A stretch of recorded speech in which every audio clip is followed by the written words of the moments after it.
Good evening, I'm Kevin Christopher. And I'm Nancy Cox. Thank you for joining us at 6. We begin with a big developing story tonight in Madison County. President Donald Trump will be making a visit to EKU's Alumni Coliseum on Saturday, October 13th.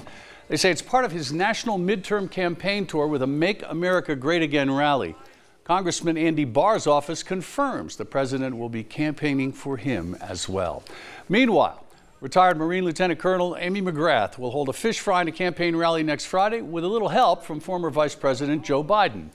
The event begins at noon at the Bath County High School in Owingsville. It's free to get in, but you must RSVP online. The confirmation battle for Supreme Court nominee Brett Kavanaugh is in its final hours. Both sides continue to fight passionately for and against the candidate, and that's tonight's big story at 6. This morning, the Senate narrowly voted 51-49 to advance Judge Brett Kavanaugh one step closer to a seat on the Supreme Court. Today's action opened up 30 hours of debate, after which the full Senate will vote, likely tomorrow afternoon. Today's vote came down to a small group of undecided senators, 3 of whom decided to advance Kavanaugh, 1 voting against. Protesters turned out to try to influence senators on both sides as the confirmation vote follows accusations of sexual misconduct levied against Judge Kavanaugh by Christine Blasey Ford and others. Kentucky Senator and House Majority Leader Mitch McConnell is all for Judge Kavanaugh's appointment to the High Court, while his Senate minority counterpart fiercely opposes it. Judge Kavanaugh is a nominee of the very highest caliber. Judge Kavanaugh falls woefully short of what Americans expect and deserve. President Trump tweeted his gratitude to the senators who voted yes. For now, the question remains, though, will any senators who voted one way today have a change of heart in the final vote? Now, some of the focus during the Kavanaugh hearings has been on sexual assault survivors, their stories and reaction. This afternoon, a group of UK students and faculty held a vigil in support of victims. Conroy DeLuche continues our big story team coverage from UK's campus. This vigil was a time to show support for sexual assault survivors and their allies, and also to provide a safe space. Emily Cole is a senior at UK and a survivor of sexual assault. She says the news cycle surrounding the Kavanaugh hearings and sexual assault have been upsetting and even forced some survivors to relive their trauma. A few dozen students came to the Gatton Student Center to share their stories with each other and a few for the audience. Cole says that she withdrew from many aspects of life after what happened to her and struggled with self-blame, and wants others to know that they are not alone and that they can reclaim their own space in their own time and their own ways. Reclaiming means helping to facilitate a campus culture that leaves space and support for survivors. Reclaiming means being able to say, this happened to me, but this isn't who I am. Cole says she hopes the conversation started today will spread through campus and continue moving forward. Covering the news in Lexington from the LEX 18 Mobile Newsroom, back to you. Stay with LEX 18 after our newscast tonight for the latest about the confirmation votes for Judge Brett Kavanaugh. Lester Holt will have an in-depth look at today's developments and give us a preview of tomorrow's final vote. That's coming up at 6:30 on NBC Nightly News, and we'll have continuing coverage on LEX 18 News Evening Edition at 7. Lexington's E911's backup systems got a true test last night after a lightning strike at the Emergency Operations Center on Cisco Road. LEX 18's Connor McHugh met with the 911 director earlier today, who says his teams handled it so well, you probably didn't even know it happened. Amidst the flood of calls during last night's deluge, Lexington's Emergency Operations Center had another problem.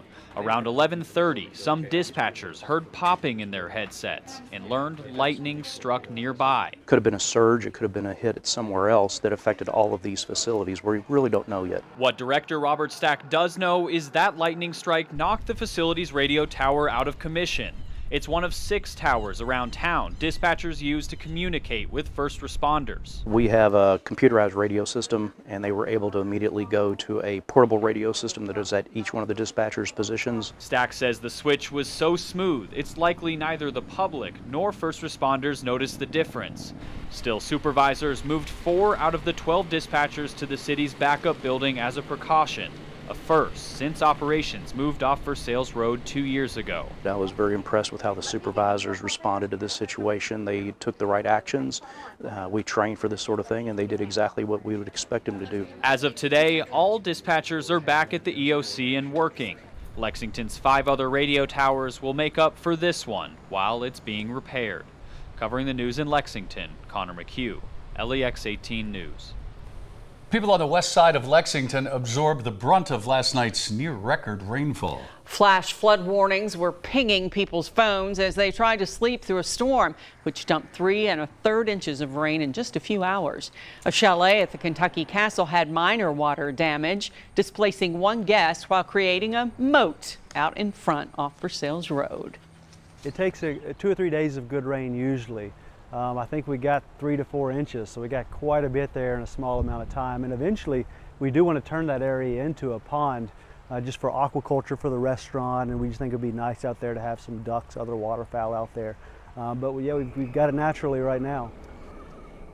In all, 3.42 inches fell in a 24-hour period, making it October's 2nd wettest day for us on record. Lexington wasn't the only area that experienced flooding from the overnight rain. This is video sent by a viewer in Pikeville of flooding near Hurricane Creek. That's supposed to be a road you're looking at there. This serves as a good reminder to turn around, don't drown. Somebody was driving on that road, and that's not a smart thing to do. We were talking about that last night when these rains hit, and they hit hard, they hit fast, and we did end up with some water rescues that took place in Lexington just because it came down at such a tremendous rate that everything just got overwhelmed, and we did run into flood problems. Now this afternoon, we've got isolated storms that are popping up. We're still in the same tropical atmosphere. We don't have quite the same focusing that we did yesterday, but we're still seeing isolated downpours. You've got one up there in Scott County. It's almost a broken line from Maysville all the way down past Lawrenceburg toward Bardstown. As we come in a little bit closer, you've got a storm now northeast of Cynthiana. That's a quick downpour running now just to the east of Highway 62. Stamping ground up to Minersville. That shower's moving its way eastward, and you go down now to the southwest. Coming along the Bluegrass Parkway coming out of Nelson County into Anderson County. You folks are going to see a quick downpour out of the deal as well. So future track from 6 o'clock. Your scattered showers and thunderstorms around, not nearly the coverage of last night, and a lot of these will dissipate out as we get you on into the evening hours. Very typical of a summertime weather pattern. Did we say summer? Oh yeah. We'll talk about that in just a minute. All right, Bill, see you then. The man wanted in a Lexington missing persons case that was later changed to a homicide investigation pleaded not guilty in court this afternoon. Willow Bruce Cherry was also ordered to undergo a mental evaluation. The 45-year-old was indicted last month in the murder of his brother-in-law, 35-year-old Peter Lynn. Back in February, police were called to a North Mount Tabor Road apartment building for the report of a missing man. After an investigation, detectives said they believed Lynn was killed. His body still hasn't been found. Cherry's next court date will be determined after his evaluation, probably about 6 weeks from now. Well, when your home's in the woods, you're bound to see some wildlife. In 3 years, a family has lived in Science Hill. They've only seen small animals close to their house. Yeah, but Wednesday night was a different story. Claire Kopsky brings us more about this unwanted dinner guest.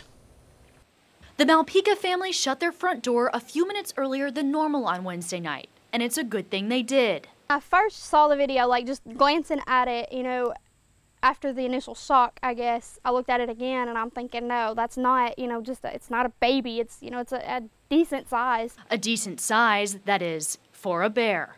At first, it was just like, no way, are you serious? And then I watched it again and I'm thinking, oh my gosh, there's a bear on my porch. The family has a camera that captured it all. I get notifications on my phone if something comes in front of the camera, and I'll check it every once in a while, and usually a bug will trip it or something. But on Thursday, when they saw the mess outside, they knew it wasn't a bug or even the work of their cats, so they checked the video. On one video, you can see him eating the cat food, and then he climbed down and came back up by the steps, and he just jumped right up. Eating the cat food, roaming the front porch, and dumping out their trash can, all a little too close for comfort. It graduated from possums to raccoons to bear. So they've decided to make some changes to their daily routines, hoping this unwanted dinner guest will stay in his neck of the woods. Covering the news in Pulaski County, Claire Kopsky, LEX 18 News. And the family says from now on, they'll put the trash in the back and feed their cats during the day. And take a look at this home security video from Derek Dobbs' house in McCreary County. This was taken September 29th, about 3:45 a.m. You can see a bear walk right up to the front door, then meander over by the porch furniture before walking around the side of the house. Dobbs tells us the bear hung around for more than an hour. There's been a celebrity sighting in eastern Kentucky, and that's sparking speculation that a major movie might soon be filmed there. Reaction from Breathitt County about Ron Howard's surprise visit is next on LEX 18 News at 6.